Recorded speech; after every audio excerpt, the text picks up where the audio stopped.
just a good old boy, never meaning no harm. Beats all you never saw, been in trouble with the law since the day they was born. Straight in the curve. Hi, welcome back to the garage. Here I am sitting with Michael Matt, one of our veteran moderators, having a cigar and a beer, and we're just talking about the upcoming AOTM event that's going to happen on Tuesday, November 11th. So I thought it'd be good.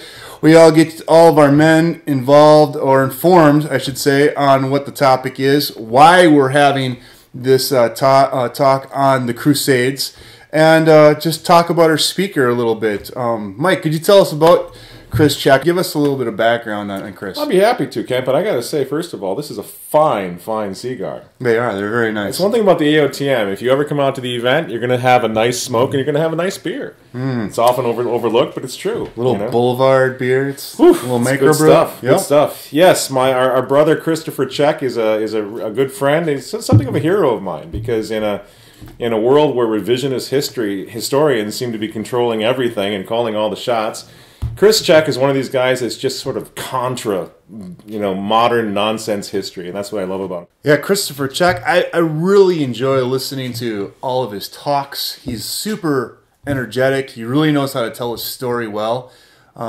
He's always bringing up new material that I've never heard before. And now I hear that he's recently just changed his position, and he's working with Catholic Answers now. So that's pretty exciting. One of the major apologetic organizations in the country. And so I can buy his, I have all of his old CDs, but now he's coming out with all kinds of new things, new talks. Just a really fun speaker, and also somebody I know that enjoys a good beer and a cigar. Because last time he was in town, we took him out to a little place called Stogies on Grand and just had a really good conversation. So he's very much a man's man. Really enjoy that about him, and I'm so glad that he's coming back. Not only are the revisionist historians getting away with concocting absolute cockamamie nonsense about our history. That's one thing. We expect them to do so because most of them are not Catholic and they're all into bashing the Catholic Church. But why it's so important to bring a guy like Chris in is because we are seeing more and more, and I know you see this as much as I do, we're seeing our own guys, our own people, our own Catholic faithful or co-religionists who are basically buying into this nonsense. And they're like, well, I guess it's true. I guess the Crusaders had something to do with, what, going down and raping women in Mexico? Was it Montezuma or something? I don't know. They went down to steal. They don't even know what continent necessarily we're talking about. But what they do know is that the Crusades were all about Catholic, old Catholic Christendom, raping, murdering, and pillaging helpless people in order to get gold. Right, and the attitude is that we really need to be apologizing. Absolutely, for these Crusades. we have this sort of religious guilt about everything that's ever been said about our church. We're just buying it. So what we have to do, and I salute you and the whole AOTM team for being willing to do this. What we have to do is revise the revisionist history. And there's nobody better to do it than Christopher Check, who's willing to come in and talk about the Inquisition. He's willing to talk about Galileo. And he's on record. You can look him up online and read all of his articles. They're terrific. And we thought a good one to start with for this season is the Crusades, because there's such a dearth of accurate information about what it was all about. Pope Urban conceived this idea that it's not a sin if you kill non-Christians, if you kill non-believers in our faith. And so he made this deal that if you go and fight in the Holy Land, you will be forgiven all your past sins. A knight could sin as much as he liked, and simply by going to the Holy Land, he had been given his passport to heaven. And that was an extremely attractive deal.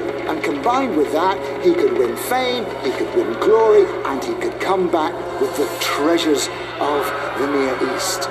These are the things that drew knights in their tens of thousands to go on crusade.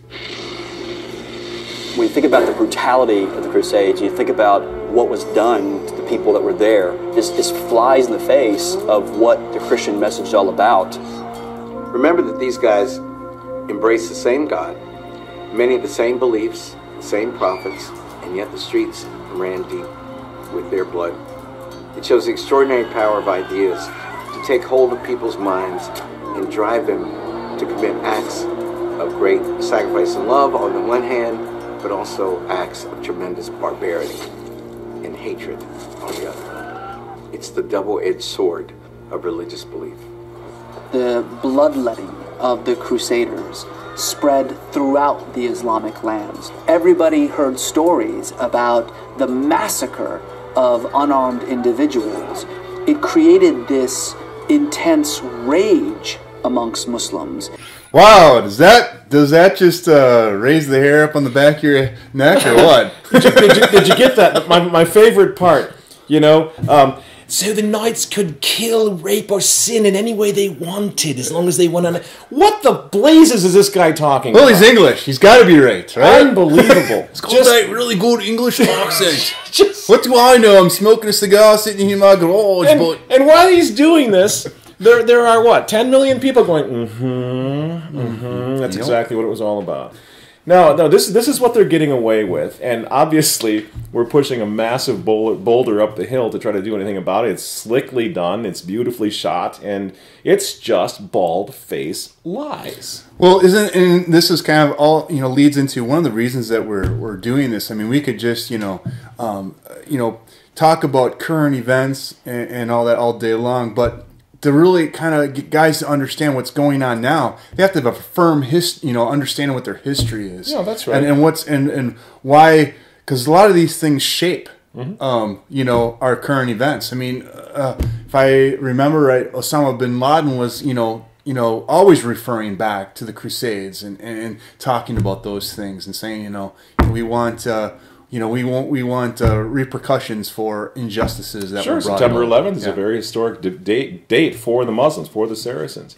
And this is the problem, Ken, that we're running into. It's almost to the point now, because they've been repeating this mantra over and over again, we almost are having a linguistic difficulty conveying the extent of this deception that's going on, because people, even our own people, don't understand what Christendom was, and so they think that this is probably basically true stuff.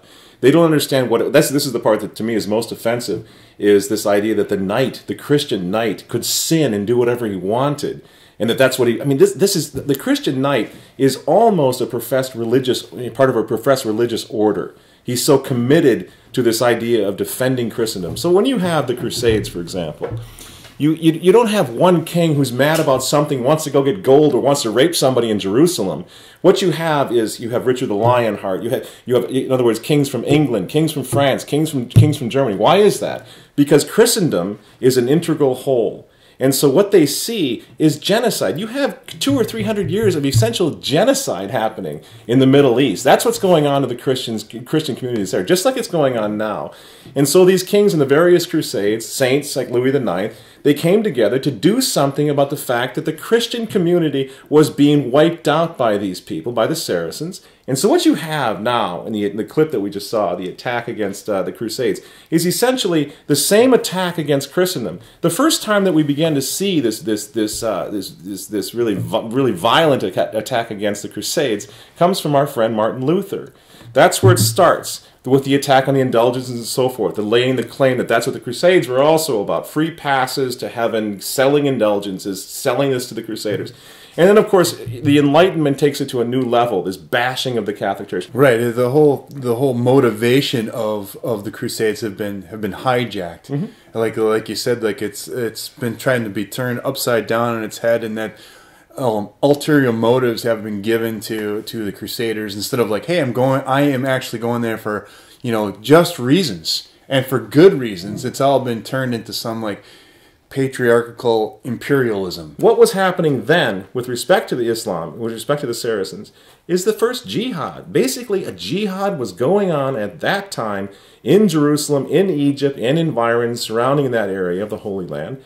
And the Christian reaction was to fight back. People think that, we're just going there and creating havoc and let these people live in peace. But the problem is that Muslims aren't real friendly to Christians, especially at that time. You become a second-class citizen. Everybody can relate to this immediately. We're hearing a lot these days about ISIS, and we're feeling terror and we're feeling rage about what's happening to the Christian community right now in Iraq, for example. That rage is exactly the same as what was being felt in Christendom from 1095 through 1291 or whatever it was, the classic period of the Crusades. That's what they were feeling. Their people were being attacked. Their cities were in the Holy Land. The holy places were being desecrated. And something had to be done. And they went and did something. Now, the thing is, historians are all over the place about how many crusades there were. There were many more than just 8 or 9, depending on how you split them up. And some historians, like for example Warren Carroll, argue that the last crusade was in the 1930s in Spain. So under Franco, when there still was this effort, this fight between those who hated Christendom and the defenders of Christendom. It's gone on all the way along. It went up through the 1930s in Spain. And now what we have is a crusade without the cross. Islam, Muslims, the Saracens are still fighting a crusade, but we're not. I just want to make sure that everybody knows we're not saying that there weren't atrocities during these wars, because there is a cross, in every war. Sure. I mean, you know that wars are prone to that. I mean, there's the old saying, "War is hell." We're not saying that, but for historians to come out and saying that all the motives of the Crusaders were, ill will and all, basically bad across the board. We're just going there to, not to liberate somebody, but to just conquer a people. This gentleman in the clip that just said the Knights of Christendom got to sin whenever they wanted to or however they wanted to. This is actually what the Knights of the Sovereign Order of St. John had to swear to. I'll just read a few. Thou shalt obey the commandments of Almighty God. Thou shalt believe the teachings of the Holy Church and obey all her admonitions. Thou shalt defend the one holy Catholic Apostolic Church. Thou shalt love country at thy birth. Thou shalt be forever faithful to our sovereign order and thy brothers of St. John. Thou shalt never quit the struggle or surrender to the enemy. Thou shalt lead an unceasing and uncompromising war against the infidel and every ungodly force. Thou shalt not lie. Thou shalt stay ever true to thy word. Thou shalt be generous and charitable. Thou shalt show regard for our weaker kinsmen and defend them. Thou shalt always and in all places be a champion of good and justice against evil and iniquity. Thou shalt do all in thy power to preserve the true faith and build a Christian civilization. That is awesome. That is awesome. And these Punkensteins in this clip that we just watched, saying that these guys are just a bunch of lechers and rapists, this is what they swore to before they went to battle for Christ the King. Exactly. And I think that's part of what we want to clear up. Not that bad things, didn't happen. Of course bad things happen. But the motives of the Crusaders were not what these modern historians are trying to portray. And then we're not trying to also take the opposite, that every single Crusader was a saint. We know that they're not. And that's why kudos to you for bringing Chris Check in. That's what we're going to try to do. Give men a sense of what really happened so that we can be filled with an enthusiasm for the faith again, and in our everyday life, fight like a crusader to spread the truth of Jesus Christ. Yeah, and let's be honest. I mean, there is a crusade, I believe, among many to tarnish the Catholic Church and all that she stands for and her history, and also just Christianity in its entirety, working against it to taint it as much as they can, and that's absolutely part of the reason that we're trying to realize that there's something to fight for. Our Catholic faith is something to fight for and something to be proud of. Absolutely, I'm looking forward to Chris Check coming in. That's going to be a great night. So come on out and join us, right? I mean, it's going to be awesome. Exactly. We'll have some great Italian food, and the address and all the information is on our webpage at AOTM.com. So come join us. See you there. See you there.